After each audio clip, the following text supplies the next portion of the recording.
के राज में प्राचीन कामरूप देश ने साहित्य और संस्कृति के क्षेत्र में काफी प्रगति की। कुमार भास्कर वर्मा के शासनकाल में ही चीनी यात्री हुइनसांग भी कामरूप आए। इलाहाबाद स्तंभों और शिलालेखों में इस धरती की महिमा दर्ज है। उत्तर भारत के महान राजाओं में से एक राजा हर्षवर्धन भास्कर वर्मा के परम मित्र थे। उनकी मित्रता की कथा आज भी इतिहास में दर्ज है। यहाँ राजा भास्कर वर्मा की सत्ता है। वो बहुत बड़ा विद्वान है। उसकी प्रजा उस पर जान न्योछावर करती है। दूर दूर से विद्यार्थी शिक्षा के लिए यहाँ आते हैं। राजा बौद्ध नहीं है, लेकिन फिर भी वो बौद्ध भिक्षुओं का बहुत सम्मान करता है। भास्कर वर्मा का कोई उत्तराधिकारी नहीं था। किसी वंशज के न होने के कारण राजनैतिक अस्थिरता पैदा हो गई। शाल स्तंभ वंश ने कामरूप की सत्ता संभाली। कई उतार चढ़ाव के बावजूद शाल स्तंभ वंश का शासन चलता रहा और अंतिम राजा त्याग सिंह निस्संतान रहे। फिर पाल वंश के राजा ब्रह्मपाल कामरूप की सत्ता पर बैठे और उसके बाद राजा नीलध्वज ने शासन संभाला और प्राग ज्योतिषपुर से हटाकर कामतापुर को अपनी राजधानी बनाई। इस तरह उसने कामरूप की सीमा में विस्तार करना शुरू किया और फिर कामरूप को कामतापुर के नाम से जाना जाने लगा।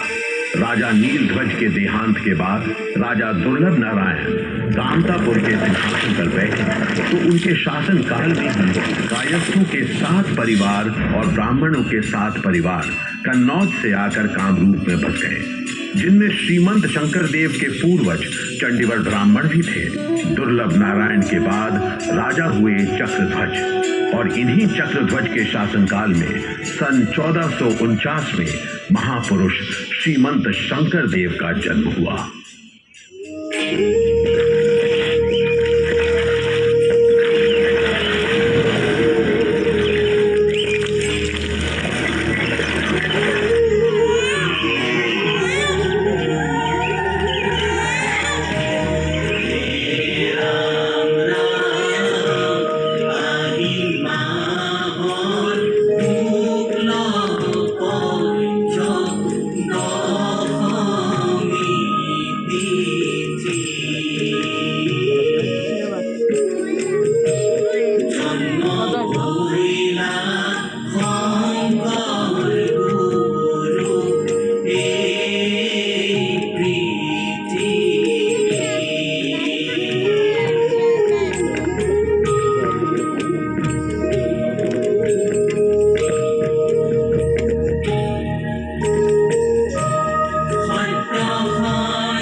महापुरुष श्रीमंत शंकर देव ने अहोम के सार्वजनिक जीवन के बौद्धिक विकास पर गहरा असर डाला। मानव धर्म और समाज की एकता के प्रति गहरी लगन के साथ भेदभाव से मुक्त एक नए समाज के निर्माण के संकल्प के साथ महापुरुष श्रीमंत शंकर देव और उनके शिष्य माधव देव ने अहोम के धर्म और संस्कृति के दर्शन को पूरी तरह से बदल दिया। एक तरफ एक शरण नामक धर्म या नव वैष्णव धर्म की स्थापना की गई तो दूसरी तरफ अहोमिया भाषा, साहित्य, समाज और संस्कृति की नई नींव भी रखी गई। अहोमिया भाषा में नाटकों और अभिनय को एक नया रूप मिला। शंकर माधव की गुरु शिष्य जोड़ी के बारे में तो और भी बहुत कुछ कहने को है, लेकिन आइए कहानी पर वापस चले। चक्रध्वज के बाद राजा नीलांबर की बारी आई। बाद में बेहर के राजा विश्वसिंधर के पुत्र मल्लदेव ने नर नारायण के नाम से कोच राज पर चढ़ाई की और अपने भाई शुक्रध्वज, जो चिलराई के नाम से भी जाना गया, उसके साथ राज किया। राज्य के महामंत्री और सेनापति के रूप में चिलराई ने साम्राज्य को प्रगति के पथ पर आगे बढ़ाया। अपनी सूझबूझ और बहादुरी से राज्य की सीमा को काफी दूर तक फैला दिया। बहुत समय पहले विदर्भ नगरी में रत्नध्वजपाल सुटिया के राजा थे। सुटिया के अंतिम राजा नितिपाल अहोमों के साथ युद्ध में मारे गए और उनकी रानी साधिनी ने चढ़ाई करती अहोम सेनाओं से अपने स्वाभिमान की रक्षा करते हुए चंदनगिरी पर्वत से छलांग लगाकर जान दे दी। पाटकाई की पहाड़ियों को लांघता हुआ कि कौन आ रहा है। मुंगरी मुंगरम में 18 साल राज करने के बाद चिपाम से दिहिंग नदी के पानी को खींचता हुआ स्वर्गदेव सुकाफा का उदय हुआ। उसके साथ उसकी पैदल सेना, घुड़सवार और पुरोहित भी है, मगर महिलाएं साथ नहीं है। उसने मोरान राज्य की 4 राजकुमारियों से विवाह किया।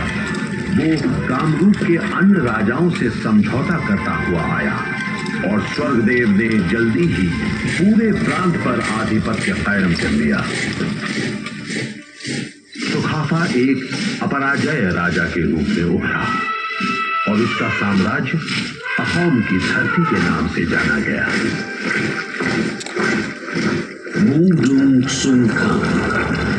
हम इस देश की उर्वर धरती और प्राकृतिक संसाधनों से भरपूर राज्य में भाईचारा कायम करेंगे और अनाज उगाएंगे।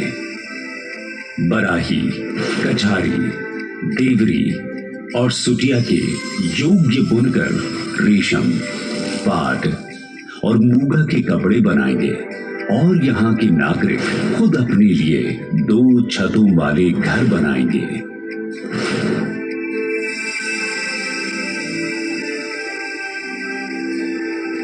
इस तरह असम के घरों के खास आकार की शुरुआत हुई।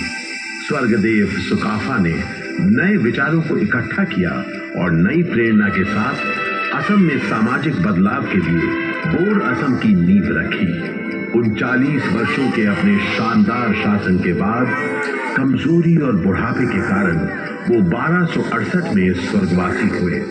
संकट और समृद्धि के बीच अहोम राजाओं ने 600 वर्षों तक शासन किया और एक गौरवशाली अध्याय लिखा। युद्ध, संघर्ष और लड़ाई।